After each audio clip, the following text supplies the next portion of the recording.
2023년 2월 14일 큐티 말씀입니다. 마태복음 15장 21절로 28절입니다.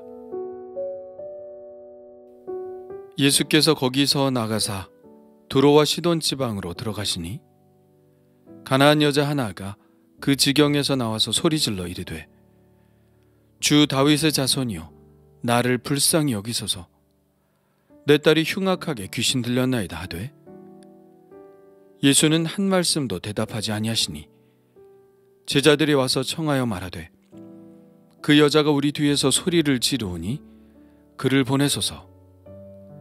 예수께서 대답하여 이르시되 나는 이스라엘 집에 잃어버린 양 외에는 다른 데로 보내심을 받지 아니하였노라 하시니 여자가 와서 예수께 절하며 이르되 주여 저를 도우소서. 대답하여 이르시되 자녀의 떡을 취하여 개들에게 던짐이 마땅하지 아니하니라.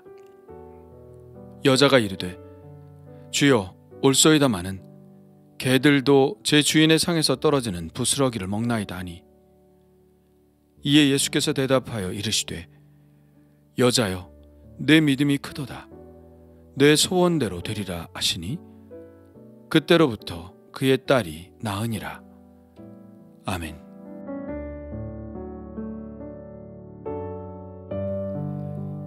예수님은 갈릴리 지역을 벗어나 두로와 시돈 지방으로 들어가십니다. 두로와 시돈은 이스라엘이 아닙니다. 이방 땅이죠. 이것은 매우 이례적인 일인데요. 예수님은 지금까지 한 번도 이스라엘 나라 밖을 나가신 적이 없습니다. 그리고 앞서 제자들을 전도하러 보내실 때도 이방인의 길로도 가지 말고 사마리아인의 고을에도 들어가지 말고 오직 이스라엘 집에 잃어버린 양에게로 가라. 이렇게 말씀하실 정도로 예수님의 사역은 오직 이스라엘에만 집중이 되었습니다. 24절에 보면 예수님은 이 사실을 단도직입적으로 말씀하시죠. 나는 이스라엘 집에 잃어버린 양 외에는 다른 데로 보내심을 받지 아니하였노라. 이 말씀대로 예수님의 사역은 이스라엘로만 한정되었습니다. 이것은 아마도 예수님의 시간의 한계성 때문이겠죠. 예수님은 단 3년의 공생의 시간을 가지셨습니다. 예수님은 당신의 때를 아셨고 그렇기 때문에 선택과 집중을 위하여 오직 이스라엘로만 사역을 한정하셨던 것이죠. 그러나 예수님이 이방 땅에 대해 전혀 관심을 갖지 않으신 것이 아닙니다. 비록 예수님은 당신의 사역의 한계를 이스라엘로만 한정하셨지만 마태복음이 계속해서 이방에 대한 관심을 가지고 이야기를 끌고 나가고 있는 것을 보면 예수님의 관심이 어디에 있었는지는 분명하죠. 예수님의 관심은 이방 땅에 있었습니다. 1장 예수님의 족보에서 3명의 이방 여인들을 등장시키는 것으로 그 관심을 표명하고 있죠. 유다의 며느리 다말은 오늘 등장하는 주인공 여인처럼 가나안 여인이었고 라합도 여리고의 기생이었습니다. 그리고 효부로 알려진 룻도 모압 여인이었죠. 그리고 2장에서 예수님께 경배하러 온 동방의 박사들도 이방인들이었고요. 사실 예수님이 활동하셨던 갈릴리라는 땅도 거의 이방의 도시로 알려진 곳이었습니다. 4장에 보면 이방의 갈릴리어라고 표현되어 있죠. 그러므로 예수님이 두로와 시돈 지방으로 들어가신 것은 단 일회적인 사건이지만 이방을 향한 예수님의 관심을 상징적으로 표현한 행위라고 볼 수 있습니다. 여기에서 일어난 일이 바로 앞으로 일어나게 될 이방인의 구원 사건을 예표하는 것이라 할 수 있는 것이죠. 예수님의 소문은 이미 이방 땅에도 미쳤나 봅니다. 가나안 여자 하나가 그 지경에서 나와서 소리를 지릅니다.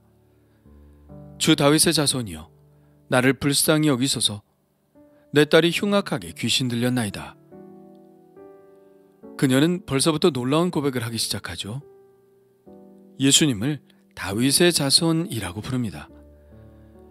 이 고백은 마태복음이 전하고자 하는 바로 그 메시지죠. 마태복음 1장 1절은 이렇게 시작합니다. 아브라함과 다윗의 자손 예수 그리스도의 계보라. 마태복음이 전하고자 하는 메시지가 이것이라는 것이죠.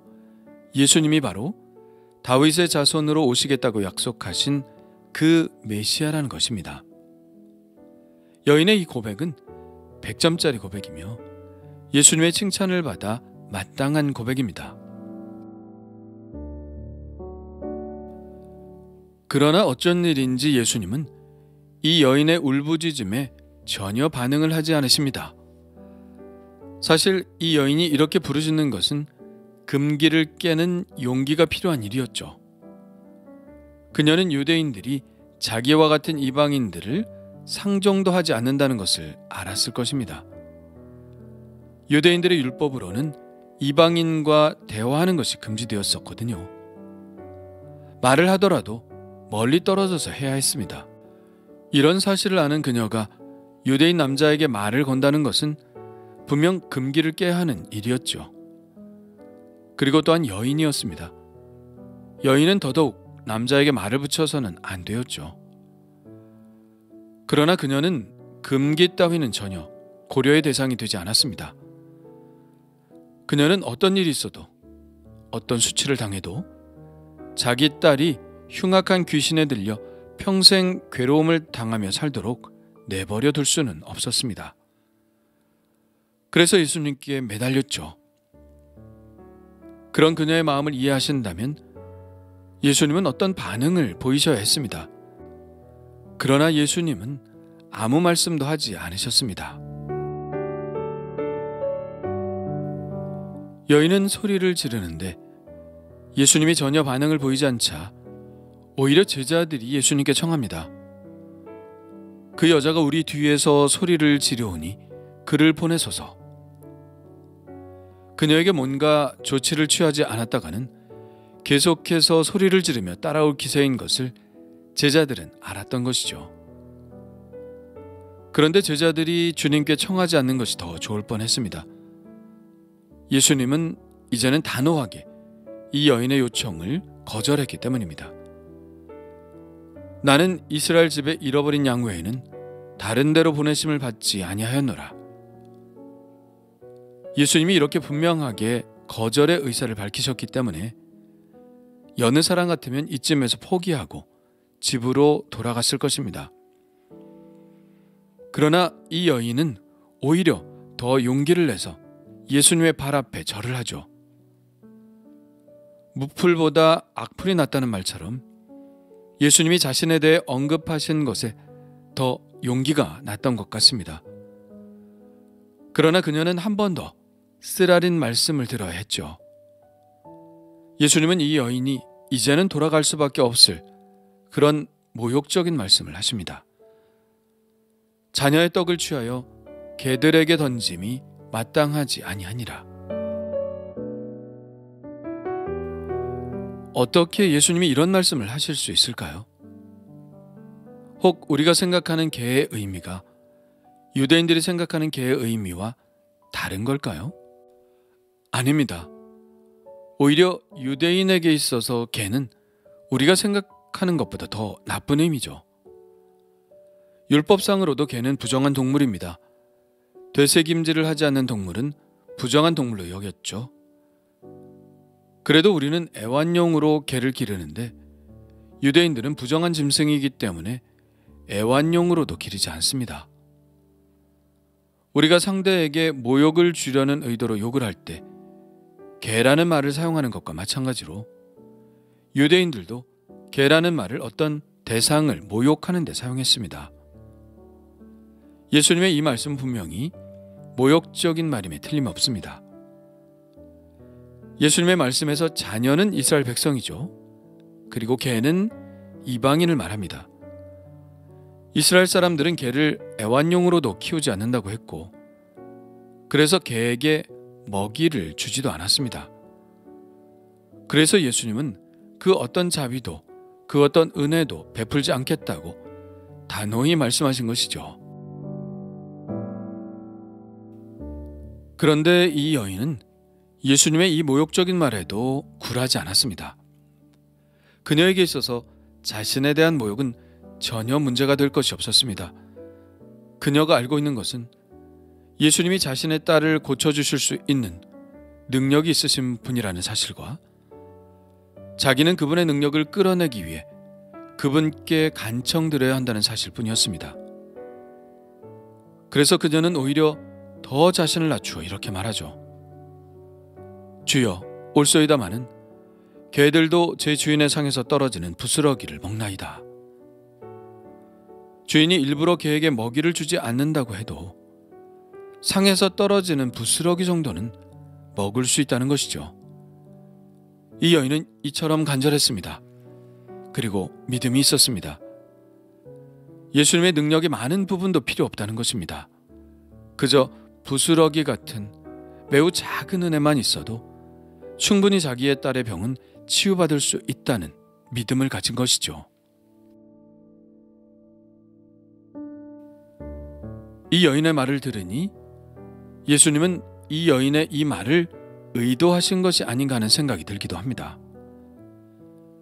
예수님이 병든 자, 가난한 자, 또 간절히 구하는 자를 불쌍히 여기셨다는 사실은 이미 성경을 통해 확인하고 있죠. 그런데 예수님이 이토록 냉정하게 여인의 간구를 거절하셨다는 것이 이해가 가지 않았습니다. 그런데 이 여인의 믿음의 고백을 들으니 예수님은 분명 이 여인의 마음속에 있는 이 기가 막힌 믿음의 고백을 끌어내시기 위해 그러신 것이라는 확신이 듭니다. 예수님은 이 여인의 이 믿음의 고백 후에 당신의 본심을 드러내시고 당신이 하실 일을 하셨습니다. 여자여, 내 믿음이 크도다. 내 소원대로 되리라. 그렇게 말씀하시니 그때로부터 그녀의 딸이 나음을 얻었죠.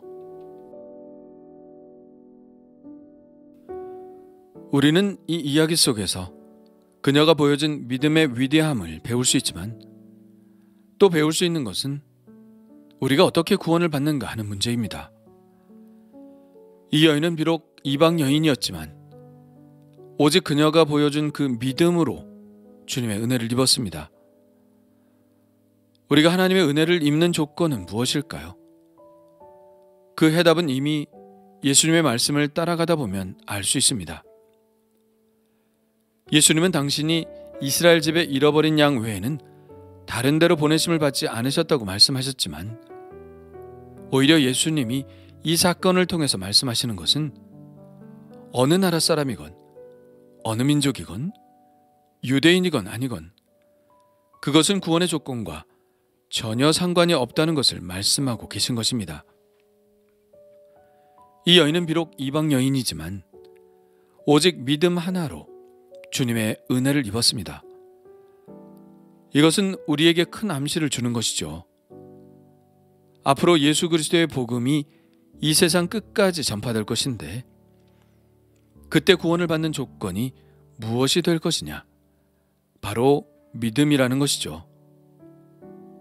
사람이 구원을 받는 것은 혈통으로나 육정으로나 사람의 뜻으로가 아니라 오직 믿음, 그 무엇도 넘어서는 믿음, 끝까지 주님을 신뢰하는 믿음이라는 것. 이 믿음만이 구원을 얻는 유일한 조건이라는 것을 예수님은 이 여인을 통해서 우리에게 가르치고 계신 것입니다. 그래서 우리가 오직 믿음만으로 구원을 얻게 되는 것이죠. 또한 기도응답에 대해서도 교훈을 얻을 수 있는데요. 흔히 우리는 기도응답을 4가지로 생각합니다. 첫째는 기도한 대로 응답하시는 것입니다. 둘째는 거절하시는 것이죠. 거절도 응답입니다. 셋째는 기다리라는 응답입니다. 그리고 넷째는 다른 것으로 주시겠다는 응답이죠. 우리가 구하는 것이 아니라 하나님이 보시기에 우리에게 더 좋은 것으로 주시겠다는 것입니다. 그런데 오늘 말씀에서 5번째 응답에 가는 것을 발견할 수 있는데요. 그것은 바로 더 큰 믿음을 보이라는 것입니다. 주님은 우리가 더 큰 믿음을 가지고 더 적극적으로 주님 앞에 나오기를 바라신다는 것이죠. 이 여인처럼 말이죠. 예수님의 시험에도 전혀 넘어지지 않고 끝까지 믿음을 보였듯이 주님은 우리도 그런 믿음으로 주님께 나아오기를 원하신다는 것입니다.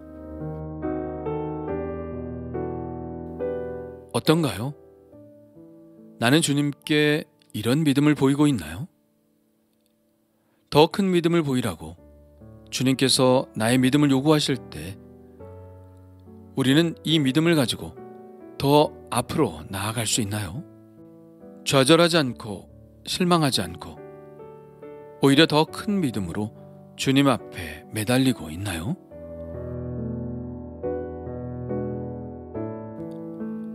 주님 감사합니다. 오직 믿음만으로 구원을 얻게 하시니 감사합니다. 그렇지 않았다면 이 여인은 주님의 은혜를 입지 못했을 것입니다. 혈통이 아니라, 육정이 아니라, 사람의 뜻으로가 아니라, 그 어떤 조건이 아니라 오직 믿음만으로 우리를 구원하시고 오직 믿음만으로 우리의 간구를 들어주시니 감사합니다. 믿음으로 구원을 받았으니 이제는 믿음으로 응답받는 삶을 살게 하옵소서. 오늘도 주님 앞에 저의 믿음을 보이며 살기를 원하오니 큰 믿음을 주옵소서. 예수님의 이름으로 기도합니다.